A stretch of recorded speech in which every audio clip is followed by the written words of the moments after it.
India থেকে আনা কাজু কাটলিটা খেতে ভীষণ মজার। পরের দিন সকালটা শুরু হয়েছে বৃষ্টি দিয়ে। বেঁচে যাওয়া ভাত দিয়ে বানিয়েছিলাম স্পেশাল ফ্রাইড রাইস। দুপুরের তো মজার মজার রান্না থাকছেই। আর রান্নার আগে আমি কিচেনটাকে কিভাবে রিসেট করে নিই সেটাই দেখতে পারবেন। চলুন আজকের দিনটি আমরা একসাথে কাটাই।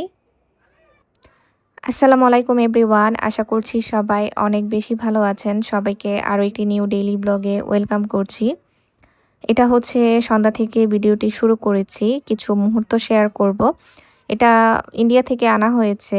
তো ইন্ডিয়া থেকে কিন্তু আমরা প্রায় সময় চকলেট, তারপর মিষ্টি, লাড্ডু এই টাইপের খাবারগুলো পাই। ইহানের বাবার যে অফিসে সাপ্লায়ার, ওনারা আসার সময় কিছু না কিছু নিয়ে আসে আরকি। তো খাবারগুলো কিন্তু বেশ মজা হয়ে থাকে। তো এটা হচ্ছে কাজু কাটলি।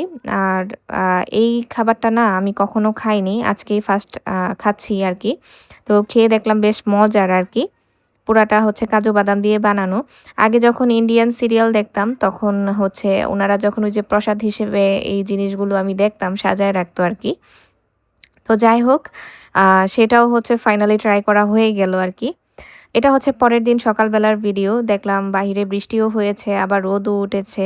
তো আমি কিছুক্ষণ আবার বেলকনিতে যেয়ে দাঁড়িয়েছিলাম। গাছগুলো দেখলাম বৃষ্টিতে ভিজে একদম সতেজ হয়ে আছে। দেখে ভালো লাগতেছিল। তো এখন তো সকালে নাস্তা রেডি করব। এর জন্য আবার কিচেনে চলে এসেছি। তো আগের দিন রাতের বেলা না আমার বেশ কিছু ভাত হচ্ছে বেঁচে গিয়েছিল। তো পরে ভাবলাম আমি এটা দিয়ে ফ্রাইড রাইস করে নিই।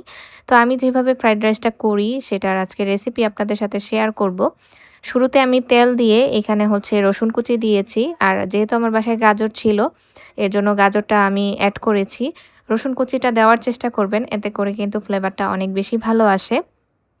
আর ফ্রোজেন করে রাখা যে ক্যাপসিকাম সেটা আমি এখন অ্যাড করে দিলাম। সাথে এখানে আমি হচ্ছে অ্যাড করব হচ্ছে কাঁচা মরিচ আর লবণ দিব। তো কিছুক্ষণ ঢেকে রান্না করব আসলে এটা সিদ্ধ হওয়ার জন্য। যখন এটা একটু সিদ্ধ হয়ে আসবে তারপর এখানে আমি অ্যাড করে দিব হচ্ছে একটা ডিম। আমার ইচ্ছে ছিল এখানে হচ্ছে আমি চিংড়ি মাছ অ্যাড করব। পরে ভাবলাম যে থাক আর ঝামেলায় যাই না। চিংড়ি মাছের ফ্লেভারটাও কিন্তু আমার কাছে ভালোই লাগে ফ্রাইড রাইসে। আর সচরাচর তো পোলাও দিয়ে যখন রান্না করি তখন তো মুরগির বুকের মাংস তো অ্যাড করা হয়ই। তো চিংড়ি মাছটা আসলে অ্যাড করতে চাইছিলাম। পরে আর সেই ঝামেলায় যাই না। আপনারা চাইলে সেটা অ্যাড করে দেখতে পারেন। ফ্লেভার কিন্তু এটাও অনেক ভালো আসে যারা পছন্দ করেন চিংড়ি মাছটা আরকি। তো এই তো কিছুক্ষণ এটা আবার রান্না করার পর আমি এখন ভাতগুলো দিয়ে দিলাম। আর এখানে হচ্ছে কিছুক্ষণ রান্না করার পরে এখানে আমি আরেকটা জিনিস মানে আরেকটা না ২ টা জিনিস এড করব। আপনারা যারা এখনো হচ্ছে এই রান্নাটা করেন নাই মানে খেয়ে দেখেন নাই তারা অবশ্যই ট্রাই করে দেখবেন। আমি জানি অনেকেই আজকাল এই রান্নাটা করে থাকে। আমার কাছে কিন্তু বেশ মজা লাগে। তো এখানে কিন্তু আমি একটু সয়া সস এড করে দিয়েছি। আর এখন যেই মসলাটা এড করছি সেটা হচ্ছে ম্যাগির যে ম্যাজিক মসলাটা সেটা আমি এখানে দিয়ে দিলাম। এটা দিলে না ফ্লেভারটা আরও বেশি ভালো আসে। তো এই তো আমার রান্নাটা কমপ্লিট। এখন হচ্ছে খাওয়ার পালা। আমি একটু বেশি করেই রান্না করেছি। মানে যতটুকু ভাত ছিল পুরোটাই রান্না করে নিয়েছি। আমার ছেলেও খাবে। তো একটু যদি বেঁচে যায় তো বেঁচে তো গেল। তো পরবর্তীতে খাওয়া যাবে আসলে। তো যেহেতু সকালে খাবো পরে ভাবলাম যে আমি একটু শসা কেটে নেই। আর যেহেতু আমি একটু অল্প পরিমাণে খাবার-দাবার খাই তো পরিমাণটাও আসলে ওইভাবেই নিয়েছি। খাবার খাওয়ার ক্ষেত্রে না আমার যেকোনো জিনিস হচ্ছে পরিবেশন সুন্দর করে করতে ভালো লাগে। আর শশাটাকে এরকমভাবে ডিজাইন তো আমি জানি অনেকেই করতে পারেন। তো আমিও একটু সুন্দরভাবে শশাটা কেটে নিয়েছি। এখন সুন্দরভাবে সাজিয়ে গুছিয়ে তারপর খেতে বসবো আরকি। আপনারা দেখবেন রান্না যদি হাজার মজাও করে রান্না করে থাকেন, যদি আপনার পরিবেশনটা সুন্দর না হয়, সেই খাবারের প্রতি কিন্তু আপনার অত একটা আকর্ষণ কাজ করবে না। তো আমি বলব মেইনলি হচ্ছে আপনারা সুন্দরভাবে যদি খাবারটা পরিবেশন করতে পারেন তাহলে দেখবেন খাবারের প্রতি যে আগ্রহ সেটা অনেক গুণ বেড়ে যাবে। আসলে খাবার নষ্ট হলে না আমার কাছে একদমই ভালো লাগে না। আপনারা যারা অনেকেই আছে দেখা যায় আগের দিনের খাবার একটু বেঁচে গেলে সেটা ফেলে দেন। সেটা কখনোই করবেন না। কারণ অপচয়কারী বান্দাকে কিন্তু আল্লাহ তাআলা একদমই পছন্দ করেন না। এই ধরেন যেমন বেঁচে যাওয়া ভাত দিয়ে আমি আজকে যেমন ফ্রাইড রাইস করেছি, তেমন কিন্তু অনেক সময় ডাল রান্না করলেও একটুখানি ডাল থেকে যায়। সেটাকে আপনারা একটু ঘন করে তারপর কিন্তু ডাল পুরি বানাতে পারেন। এছাড়াও হচ্ছে দেখা যায় মাছ বা মাংস থাকে। তো মাছটা ব্যবহার করে আপনারা দেখা যায় অনেক সময় একটু কাবাব বানাতে পারেন বা হচ্ছে মাংসর যে ঝুলটা থাকে বা মাংস থাকে সেটা দিয়ে হচ্ছে পাতলা খিচুড়ি করে নিতে পারেন। তো এগুলো আসলে একটু থাকলেও এগুলো ফেলে দিবেন না। আমি দেখা যায় আগে কি করতাম জানেন? মানে শুনলে আপনাদের হাসিও আসতে পারে। আমি আমার ছেলের খাবারও কিন্তু ছোটবেলায় হচ্ছে খেতাম আরকি। কখনোই ফেলে দিতাম না। সেটা ১ চামচ থাকুক বা ২ চামচ থাকুক সেটা আমি খেয়ে নিতাম। যদিও মাঝে, মাঝে কিছু খাবার খেতে আমার অনেক কষ্ট হতো। আমি পানি দিয়ে গিলে তারপর খেতাম। আমার কিন্তু এই অভ্যাস আছে। ওর খাবারটা আবার হচ্ছে একটু মাঝে, মাঝে খেতে এই কারণে কষ্ট হতো। কারণ ওর খাবারে তো আমি তেমন একটা মসলা ব্যবহার করতাম না। আবার হচ্ছে চিনি জাতীয় খাবারগুলোতে তো তেমন একটা চিনি তো আমি ব্যবহার করিই নাই, মিষ্টি খাওয়াতাম। তো এই মিলিয়ে আরকি সবকিছুই। তো এজন্য আরকি মুখের যেই টেস্টটা সেটা কিন্তু আমার লাগতো না। এর জন্যই হচ্ছে আমি না ফেলে দিয়েও মানে পানি দিয়ে গিলে খাওয়ার চেষ্টা করতাম আরকি।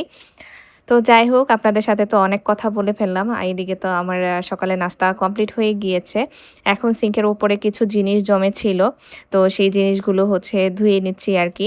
তো এদিকে না আমি রান্না করার আগে কিন্তু দেখা যায় কিচেনটাকে একটু পরিপাটি করে নেই। আমার তো রান্না করতে এতে বেশি ভালো লাগে আরকি। আমি সবসময় পরিষ্কার পরিচ্ছন্ন রান্নাঘরে রান্না করতে পছন্দ করি আরকি।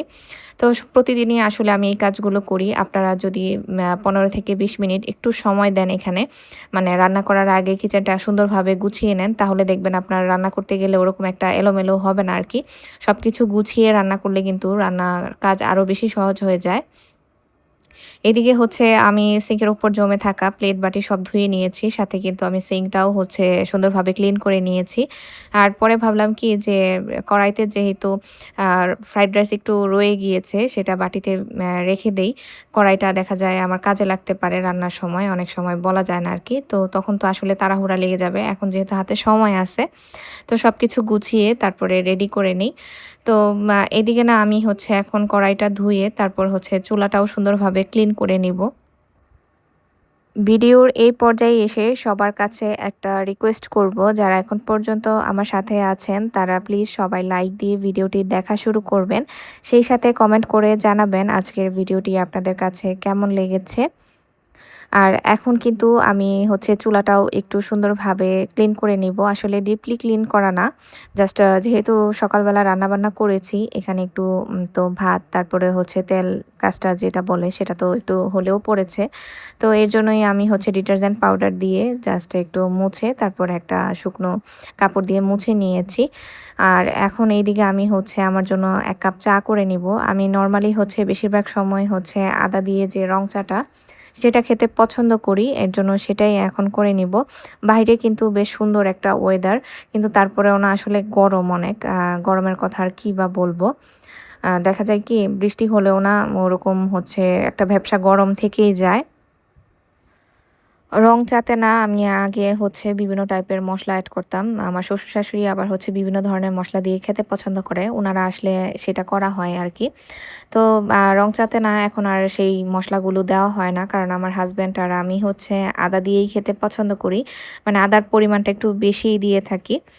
তো এদিকে হচ্ছে চায়ের পানিটা বসিয়ে যখন এটা একটু ফুটে উঠবে তারপরে আমি যে চা পাতা দিব আরকি। এর মধ্যে ভাবলাম হচ্ছে গাছগুলো আজকে ব্যালকনিতে না নিয়ে তো এখানেই হচ্ছে পানি দিয়ে দেই, যেহেতু বাহিরে হচ্ছে হালকা পাতলা একটু বৃষ্টিও আছে। আর এদিকে হচ্ছে কি মানে ব্যালকনিতে পানিও জমে আছে। তো ভাবলাম গেলে হয়তোবা আরো বেশি কাদা, কাদা হয়ে যাবে। এর জন্য গাছের হচ্ছে পানি স্প্রে করে তারপর হচ্ছে আস্তে ধীরে আমি এগুলোতে পানি দিয়ে দিলাম। আর যেহেতু বৃষ্টি হয়েছে আর এখনো হচ্ছে ঝিরিঝিরি বৃষ্টি হচ্ছে আরকি। তো এর জন্য আমি আর ব্যালকনির গাছগুলোতে আপাতত পানি দিব না। যদি প্রয়োজন মনে হয় আমি বিকেলের দিকে হচ্ছে বুঝে কোন গাছে পানি দেওয়া দরকার সেটা দিয়ে দিব আরকি। অতিরিক্ত পানি কিন্তু আবার গাছের অনেক ক্ষতি করে, সেটা তো আমরা সবাই জানি আসলে।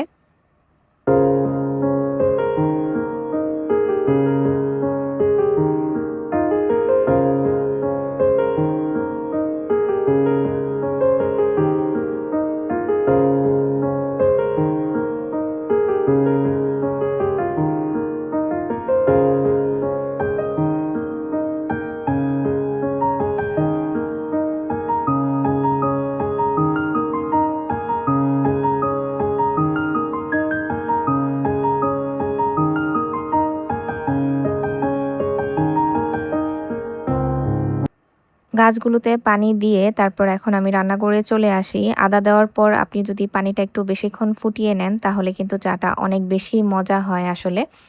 তো এর জন্যই আমি বেশ কিছুক্ষণ হচ্ছে চুলাতে রেখেছিলাম। আর এখন এসে চা পাতা দিয়ে তারপর হচ্ছে চাটা ঢেলে নিচ্ছি। এই চা ঢালার মুহূর্ত না আমার কাছে অনেক বেশি ভালো লাগে। এই যে গরম, গরম চা ধোঁয়া উঠতেছে। তো এই মোমেন্টটা না আসলে কেন যেন ভালো লাগে আমি জানি না। আর বৃষ্টির সময় না বসে চা খেতে তো অনেক মানে বেশি ভালো লাগে আরকি।